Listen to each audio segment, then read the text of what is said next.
nous allons commencer par Éric Favori. Vous rappelez que le fil rouge de toutes ces formations, c'est la relation cavalier-cheval et surtout le fait que le cavalier doit permettre au cheval d'exprimer totalement sa personnalité et ses compétences tout au long de la performance, que ce soit en dressage, en complet ou en CSO.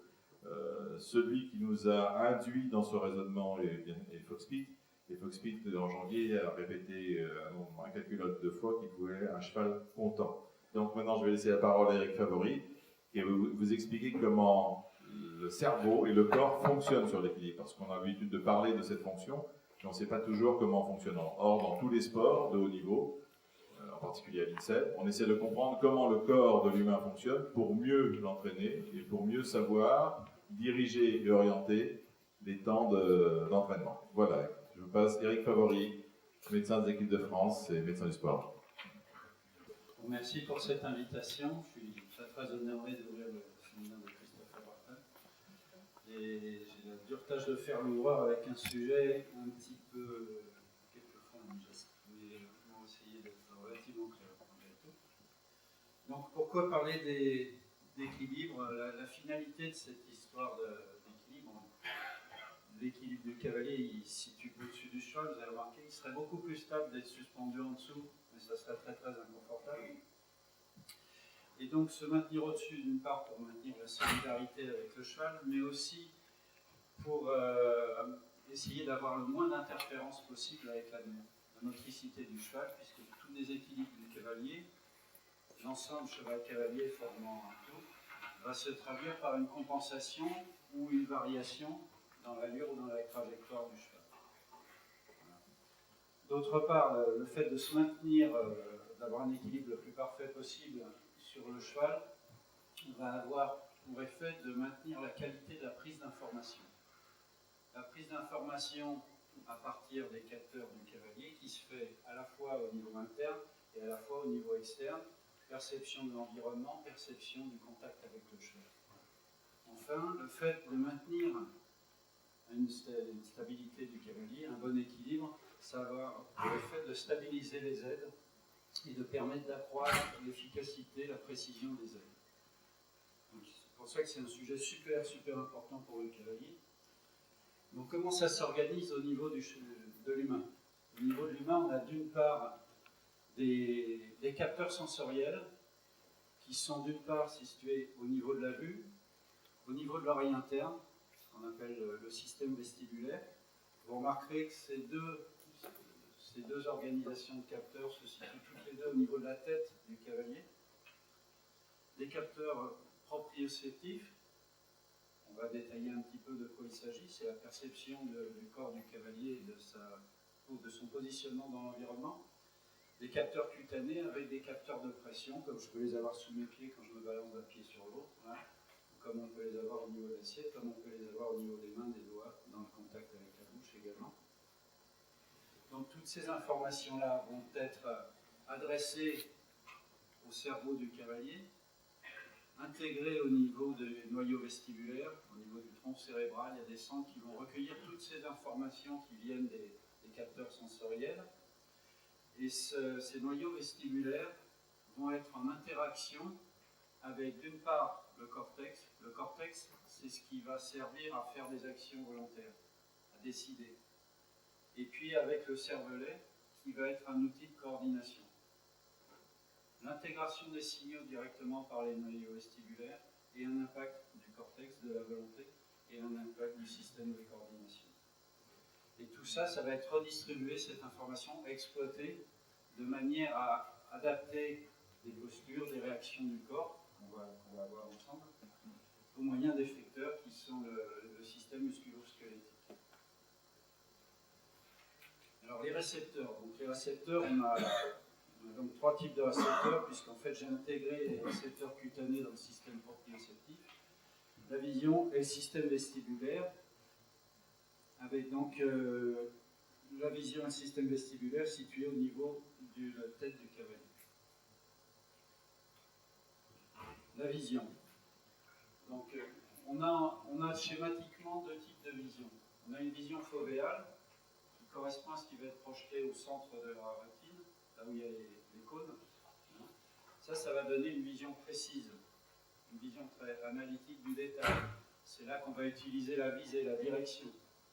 Et puis on a une vision périphérique, qui est la vision assurée par les bâtonnets, qui est une vision qui nous sert à avoir une vision globale de l'environnement qui nous entoure, à voir un objet arriver dans notre champ visuel, un projectile, quelque chose, avoir la sensation du flux, qui est très très importante pour le cavalier, la sensation du déplacement de l'espace autour de nous, et c'est aussi ce qui va servir à la vision crépusculaire.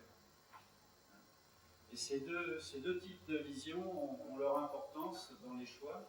La vision de flux, la vision périphérique, de manière à apprécier la vitesse et une vision globale de l'environnement, et une recherche, une instance décisionnelle au niveau de la vision fovéale. Et cette vision fovéale a un impact important parce qu'elle a tendance à dominer les systèmes vestibulaires. C'est pour ça que un skieur débutant qui va voir un poteau va regarder le poteau de manière à vouloir l'éviter, il va être irrésistiblement attiré vers le poteau. Ça, c'est l'effet de la vision fovéale qui va prendre la domination sur le système vestibulaire. Le système proprioceptif, donc on parlait de système de référentiel exocentré puisqu'il s'intéresse à la vision de l'extérieur avec l'œil. Le système proprioceptif, c'est quelque chose d'interne. C'est au niveau de récepteurs cutanés, les variations de pression, sentir le support sur lequel on est bouger sous vous, comment il se modifie sous vous, comment vous percevez vos appuis dessus. C'est-à-dire que si je suis sur une vague, sur un surf, je sens la vague qui va pousser, qui va modifier mon environnement, et je vais sentir en retour la pression que j'exerce sur mon pied. Ça, c'est les récepteurs cutanés. Au niveau du cheval, c'est pareil. Je vais sentir le cheval qui se rassemble, qui monte dessous. Je vais sentir que j'ai un peu plus de pression, que mon cheval se traverse un peu et que la pression elle vient un peu plus fort à l'intérieur de la cuisse, par exemple. Donc ça, ce sont les récepteurs cutanés superficiels, les capteurs de pression. Et puis on a des mécanorécepteurs qui sont dans le système locomoteur, qui vont nous donner la conscience de où est ma main, qu'est-ce que je fais avec mes doigts que je ne vois pas. Ça va servir à avoir intégrer le positionnement du corps dans l'espace et des différents segments du corps les uns par rapport aux autres.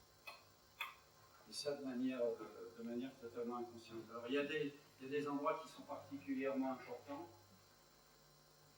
Pour la posture, la région cervicale, cervico-occipitale est déterminante.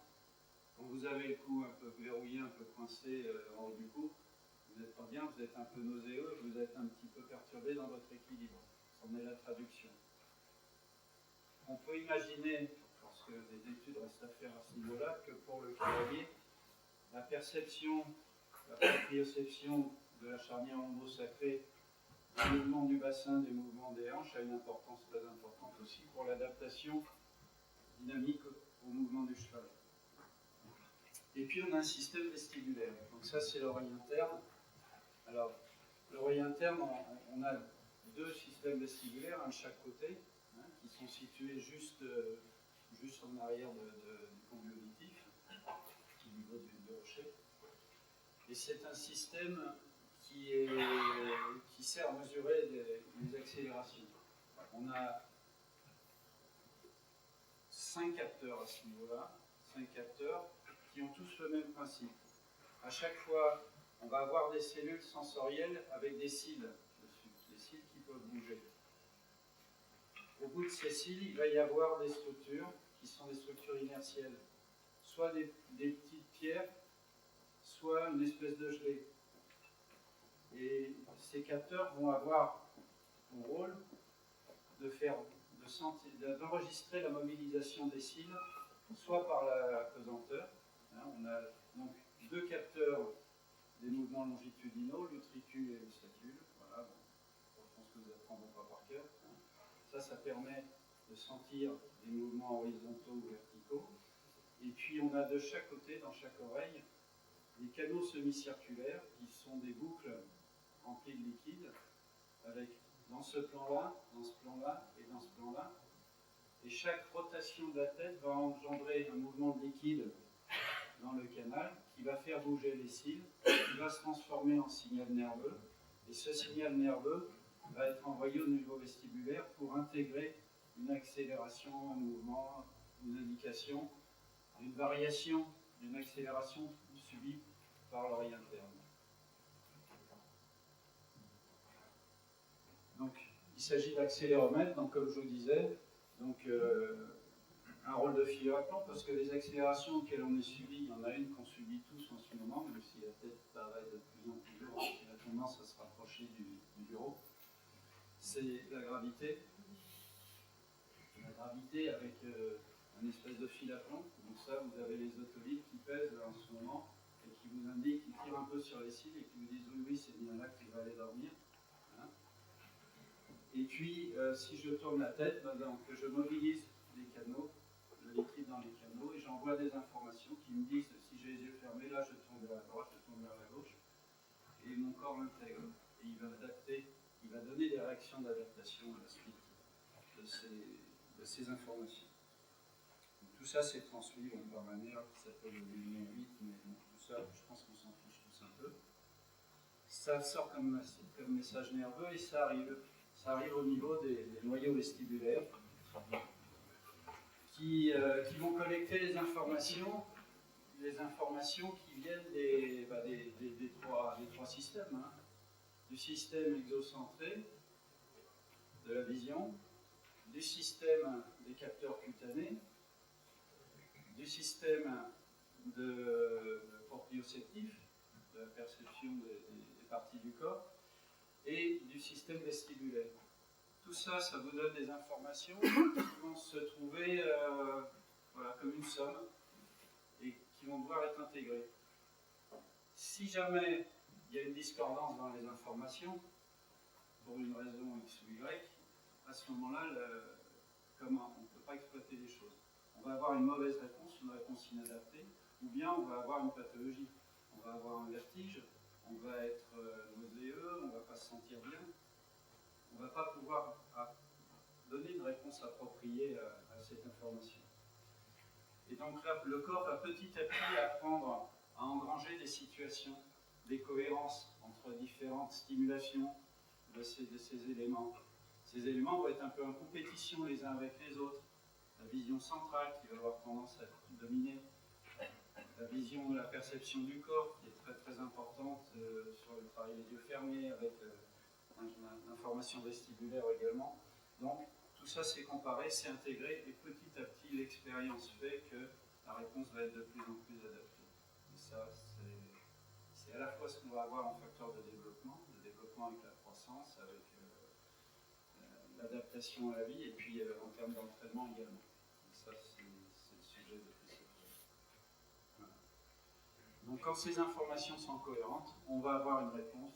Et la réponse, ça va être d'une part un réflexe, une réaction de stabilisation au niveau des yeux, d'autre part une adaptation du corps à ces informations. C'est ça qui va nous permettre de maintenir un équilibre et une adaptabilité à l'environnement. Donc les réflexes de moteur, on a schématiquement deux réflexes moteurs de stabilisation, un réflexe vestibulo-oculaire qui va avoir pour finalité de maintenir la stabilité du regard, et un réflexe vestibulo-spinal qui permet la stabilisation du corps. Tout cet ensemble est coordonné par le cervelet. Donc l'oculomotricité conjuguée, qu'est-ce qui se passe? Finalement, c'est pas très très compliqué. J'ai une information qui me dit j'ai une rotation, une accélération rotatoire vers la droite.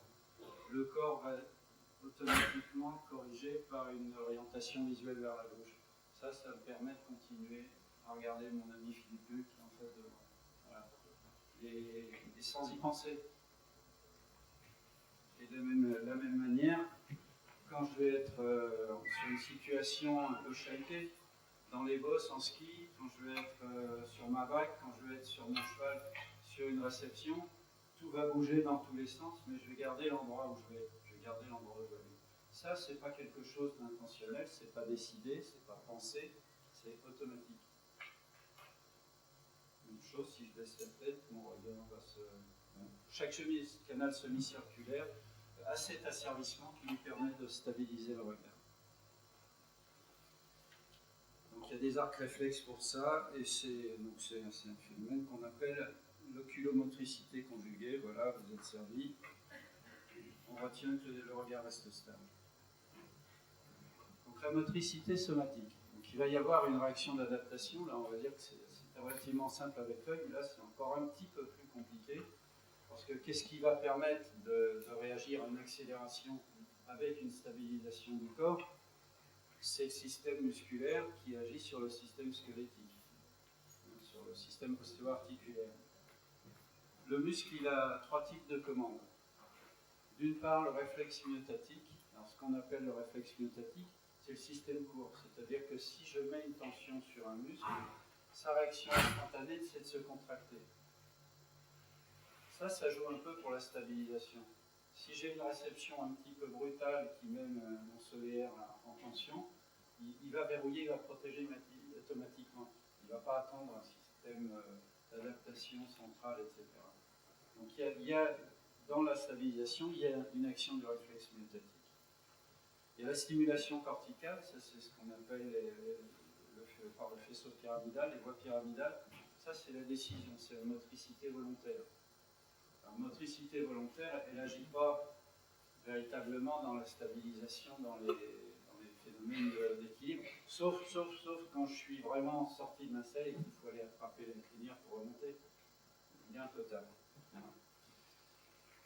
Et la stimulation frontale réflexe, c'est celle-là qui nous intéresse le plus, le système extra-pyramidal, c'est-à-dire que pour chaque perturbation au niveau de mes différents capteurs, il va y avoir une réponse de correction en organisation corporelle. Je suis en déport sur ma fesse gauche, je vais avoir une compensation qui va m'amener à me stabiliser, inclinaison du corps, bras central réducteur. On va avoir une réponse adaptée. Alors, ces réponses adaptées, oui, elles fonctionnent, mais plus leur amplitude est grande, plus elles vont avoir un impact sur le cheval. Plus elles sont rapides et adaptées et fines, moins elles vont avoir d'impact sur la motricité du cheval. Donc dans le temps, ces choses-là évoluent. Quand on prend un bébé dans les premiers jours, c'est un peu comme un cavalier. Il va d'abord réagir en fonction de ses appuis. Il va commencer par repousser le sol. Ensuite, il va petit à petit utiliser les muscles qui sont à l'opposé pour se redresser. Ça, c'est dans les 6 premiers mois. Il y a des réflexes de repoussement d'abord, puis de redressement. Et ensuite, il va découvrir le monde, sa vision va se développer après 6 mois. Et là, il va utiliser l'environnement visuel. Jusque vers l'âge de 4 ans, c'est l'environnement visuel qui va être prédominant. D'ailleurs, on voit un gamin de moins de 4 ans qui court, il est un petit peu haché dans sa course, hein, c'est pas super fluide. Et après l'âge de 4 ans, il va petit à petit développer son système vestibulaire, confronter ça aux informations du corps, aux informations proprioceptives, et il va acquérir une maturité de son système d'équilibration vers l'âge de 10 ans. Et donc ça va petit à petit lui donner des références de plus en plus, une banque de données de plus en plus riche, des références de plus en plus complexes, une capacité à intégrer et à associer ces données de plus en plus pertinentes pour obtenir un bon équilibre, une bonne stabilité dans son axe qui va lui servir à être disponible pour son environnement et pour la communication et à pouvoir décider des actions gestuelles, des performances physiques envers son environnement grâce à une stabilité de son brune. Donc chez le cavalier, qu'est-ce qui est spécifique par rapport à ça?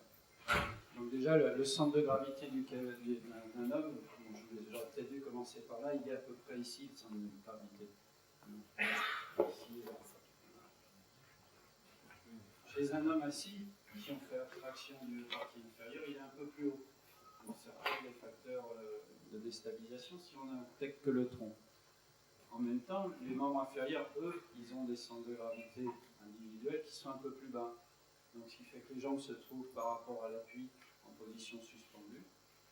Le thorax un petit peu en position plus haute et relativement instable.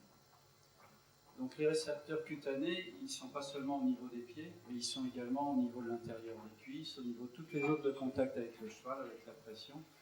Et ces récepteurs cutanés, ils ont un peu un double rôle. Ils vont prendre l'information, de la déformation du cheval en dessous, des pressions qu'il exerce, de l'adaptation de son positionnement à lui sur le cheval, mais en même temps, ce sont des effecteurs.